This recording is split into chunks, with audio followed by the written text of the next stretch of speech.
Ils n'ont plus de marine, elle a été anéantie. Les mots du président Trump le 3 mars n'étaient pas une exagération. En seulement 48 heures, toute la flotte navale iranienne dans le golfe d'Oman a été éliminée. 11 navires de guerre, plusieurs sous-marins, disparus. Ce n'est pas simplement un revers militaire, c'est l'effondrement complet d'une stratégie navale que l'Iran a passé des décennies à construire après son humiliation de 1988. Les chiffres sont stupéfiants, les implications stratégiques sont encore plus importantes. Et ce que nous allons analyser montre exactement comment les États-Unis ont pulvérisé la doctrine navale iranienne si complètement que Téhéran ne l'a jamais vu venir. Voici l'analyse tactique complète. Commençons par ce que le commandement central américain a publié sur X. Il y a 2 jours, le régime iranien avait 11 navires dans le golfe d'Oman. Aujourd'hui, ils en ont 0. Pas endommagés, pas en retraite. 0. Les images satellites confirment tout. La IRS Makran, le premier navire de base avancé de l'Iran, a subi plusieurs frappes pendant qu'il était amarré à Bandar Abbas. Ce pétrolier reconverti de 120 000 tonnes était l'un des plus grands navires du Moyen-Orient. Les photos montrent des incendies sur son quai et une épaisse fumée s'échappant de la section centrale. Une corvette de classe Jamaran stationnée à Chabahar a également coulé. Ces navires transportent des missiles anti-navires, des systèmes surface-air et des torpilles. Ils étaient censés être l'épine dorsale de la stratégie défensive iranienne. Au moins un brûle maintenant à la base navale de Konarak. Les images satellites de Planet Labs révèlent l'ampleur totale. La région de Bandar Abbas, où 11 navires de guerre étaient amarrés encore le 22 février, est maintenant recouverte d'une épaisse fumée noire. Mais la plus grande perte, la IRS Shahid Bakeri. Ce navire commercial reconverti était l'équivalent iranien le plus proche d'un porte-avions. Il servait de vaisseau mère de drones, lançant des attaques contre les bases américaines et les cibles du Golfe dès le début des opérations. Il pouvait également lancer et récupérer des hélicoptères, ce qui en faisait une plateforme de menace polyvalente. Maintenant, il repose au fond du golfe d'Oman. Certains analystes l'appellent le premier porte-avions coulé depuis la Seconde Guerre mondiale. C'est peut-être exagéré comparé aux vrais porte-avions américains, mais pour l'Iran, cette perte est catastrophique. Et ça empire. Le Télégraphe rapporte que les forces américaines n'ont pas seulement ciblé les navires, elles ont en grande partie détruit le quartier général de la flotte navale iranienne à Bandar Abbas. Commandement et contrôle. Disparu. Puis Israël a frappé. L'amiral Ali Shamkhani, du corps des gardiens de la révolution islamique, a été éliminé lors d'une frappe aérienne. Donc, en 48 heures, l'Iran a perdu toute sa flotte du golfe d'Oman, son quartier général naval principal et l'un de ses principaux amiraux. Ce n'est pas juste opérationnellement mauvais, c'est historiquement sans précédent. Et pour les anciens dirigeants militaires iraniens, cela doit ressembler à un déjà-vu, parce que l'Iran a déjà vécu ça. 18 avril 1988, opération Praying Mantis. Le contexte. Tout au long de la fin des années 70 et des années 80, l'Iran a ciblé à plusieurs reprises les États-Unis. La crise des otages de 1979, l'échec du sauvetage Desert 1 qui a coûté 8 vies américaines, l'attentat de Beyrouth en 1983 qui a tué 241 Marines et marins, l'attaque de l'USS Stark en 1987. Puis est venu Praying Mantis. En quelques heures, les États-Unis ont détruit 2 plateformes pétrolières iraniennes, un bateau lance-missiles, 2 frégates et 3 vedettes rapides armées. La moitié de la marine opérationnelle iranienne a été paralysée en une journée. C'était le pire coup porté à une marine remontant au premier empire perse il y a plus de 2500 ans. Notez le mot « était ». Ce qui vient de se passer fait paraître l'opération Praying Mantis mineure en comparaison. Mais voici la différence cruciale. Après 1988, l'Iran a complètement réécrit sa doctrine navale spécifiquement pour empêcher un autre Praying Mantis. Ils ont construit une stratégie entière autour de la guerre asymétrique, essaim de vedettes rapides, missiles anti-navires basés à terre, sous-marins positionnés pour des embuscades. L'armée iranienne a passé 35 ans à se préparer pour la prochaine attaque américaine. Et rien de tout cela n'a fonctionné. La stratégie post-1988 de l'Iran était en fait intelligente sur le papier. Sachant qu'ils ne pouvaient pas égaler la puissance de feu américaine directement, ils ont développé une défense en couche. Les vedettes rapides feraient des allers-retours, livrant des frappes rapides. Les sous-marins lanceraient des embuscades torpilles.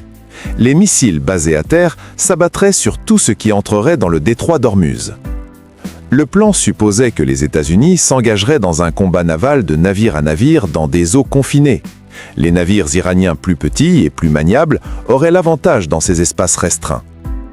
Mais en 2026, cette doctrine était obsolète avant même le premier tir. Pourquoi ? Parce que les États-Unis n'ont jamais joué le jeu de l'Iran.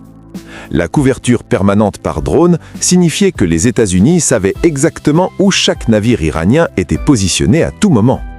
Les navires de guerre iraniens ne pouvaient pas s'approcher des forces américaines car la technologie de surveillance avait progressé à des années-lumière de ce pourquoi l'Iran s'était préparé.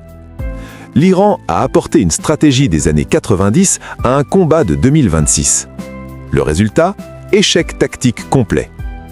C'est ici que la planification iranienne s'est complètement effondrée. La stratégie américaine était d'une simplicité dévastatrice.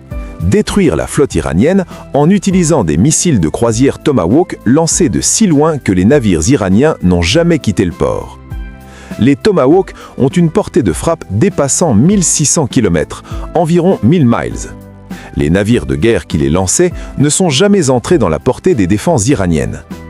L'Iris Makran démontre cela parfaitement.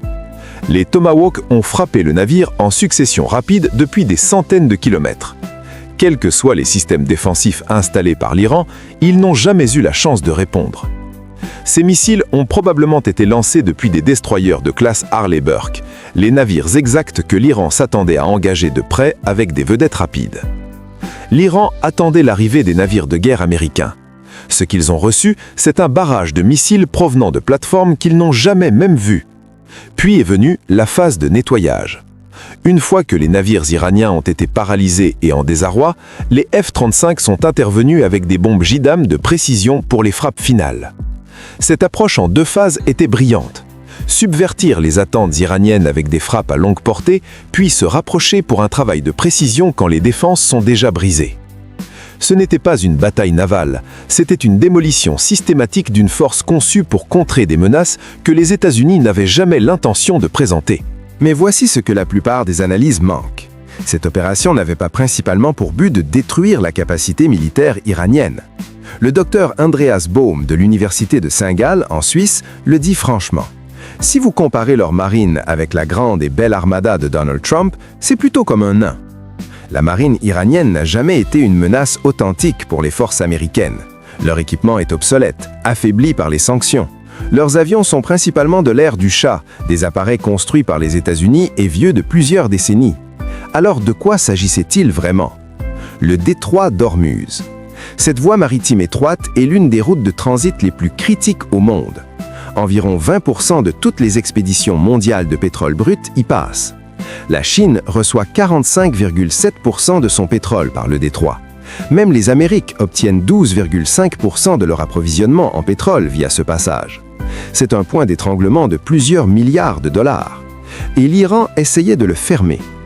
Le 2 mars, Ebrahim Jabari, conseiller principal du commandant en chef du CGRI, a déclaré « Le détroit est fermé. Si quelqu'un tente de passer, les héros de la garde révolutionnaire et de la marine régulière mettront le feu à ces navires. » L'Iran a affirmé qu'il attaquerait les oléoducs et ferait grimper le prix du pétrole à 200 $ le baril.